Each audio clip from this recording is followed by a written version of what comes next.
¿Tú qué crees? ¿Hay que aumentar o no hay que aumentar el gasto en defensa? Comentar esto porque, claro, mi cerebro funciona desde la lógica aristotélica. Intento que si A, entonces B, si B, entonces C, entonces si A, entonces C, en fin, álgebra de Boole, los silogismos en Bárbara, en Celar, en... Dariferio. Bueno, pues, procuro, ¿no? Bien. Y claro, es que todo esto me parece... Vamos a ver, estos no eran los del no a la guerra. Sí. No eran los del no a la guerra. Sí, todos. ¿Cuántas manifestaciones hicieron con unos carteles que pintaban en casa? Claro, todas las subvenciones que recibían en las ONGs estas las usaban para pintar carteles en casa y luego para tomar marisco. Vale. ¿Cuántos de estos que iban con los carteles de no a la guerra están hoy saliendo a decir no a la guerra? Ninguno. Vale, ninguno. ¿Para qué vamos a andar con preguntas retóricas? Sí, ninguno. Yo sí puedo, me monto aquí, no a la guerra y salgo con el cartel, porque yo no quiero la guerra. Yo quiero la paz. Quiero a la gente que busque la paz.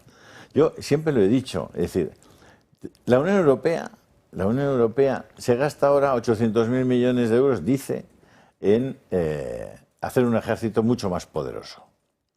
La Unión Europea tiene unos países, los principales países que tiran del carro, están endeudados no hasta aquí, están un poquito por encima de aquí. Es decir, tenemos unos gobernantes que son capaces de endeudar a sus países sin ningún control, sin ninguna restricción, de modo que prácticamente están en el alambre, en un momento de crisis económica mundial, estarían no solamente en quiebra, sino que estarían en una situación insostenible. Es como están hoy los países europeos.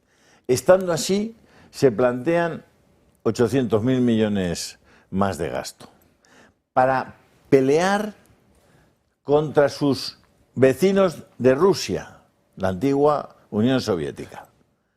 Y dicen que van a pelear contra Rusia porque los rusos y Putin son muy expansionistas y van a atacar a Europa. No tenemos precedentes de ataques de Putin ni de Rusia a Europa hace algunas décadas, salvo Ucrania. Pero os recuerdo que Ucrania era parte de la Unión Soviética, parte de Rusia, y era un territorio que estaba previsto en los tratados de Minsk y sobre todo cuando se constituye la OTAN como una especie de territorio de nadie, ¿no? Donde nadie podía jugar para no molestar, digamos, al otro, para que el otro no se sintiera amenazado. Bueno, es decir, vamos a hacer un maravilloso ejército que va a ser capaz de aplastar al ejército ruso. ¿Bien? Porque es muy peligroso el ejército ruso. Vale.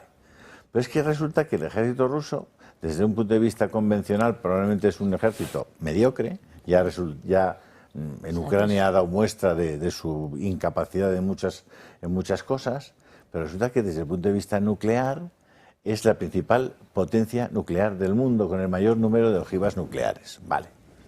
Entonces ahora vamos al final de este cuento, en el cual la Unión Europea se ha hecho un ejército de Madelmans fantástico, capaz de aplastar el ejército ruso. ¿Qué van a hacer los rusos? ¿Van a llamar por teléfono con una bandera blanca y decir nos rendimos? ¿O van a coger una ojiva nuclear y se la van a colocar en París, en Londres y en Múnich? ¿Y qué va a hacer entonces la Unión Europea? ¿Llevar un montón de tanques y tal? ¿A dónde? Entonces, ¿el juego dónde va? Es decir, ¿por qué no proyectamos el final del juego? ¿Por qué no nos llevamos bien con Rusia? ¿Nos entendemos con Rusia? ¿O es que no nos... Porque Putin es malísimo. Pues si nos estamos entendiendo con China, no creo que Xi Jinping sea mucho más buenísimo que Putin. Si no, a las pruebas me remito. ¿O por qué no nos entendemos con Arabia Saudita, que trocea a sus adversarios en los consulados de Estambul? ¿O por qué nos entendemos con los de Cuba? ¿O con el señor Ortega? ¿O por qué mantenemos a Maduro y no abrimos la boquita? ¿O por qué no defendemos a las mujeres en Afganistán? ¿O por qué no defendemos ahora mismo a los cristianos en Siria, que estamos permitiendo que los maten por miles, como a perros, que les hacen ladrar y ir a cuatro patas antes de pegarles el tiro en la cabeza? Y no han abierto la boquita. Ese es el ejército que quieren montar los europeos, mientras aquí... Iros a los cuarteles de la comandancia o de los guardias civiles en España. Pero ¿por qué no cogéis el dinerito y les arregláis las casitas a los guardias civiles, que cobran un 40% menos que los mozos y que las chancha? No os da vergüenza. No os da vergüenza. Pero ¿cómo es posible? ¿Cómo es posible que tengamos aquí un índice, el mayor índice de miseria de la Unión Europea?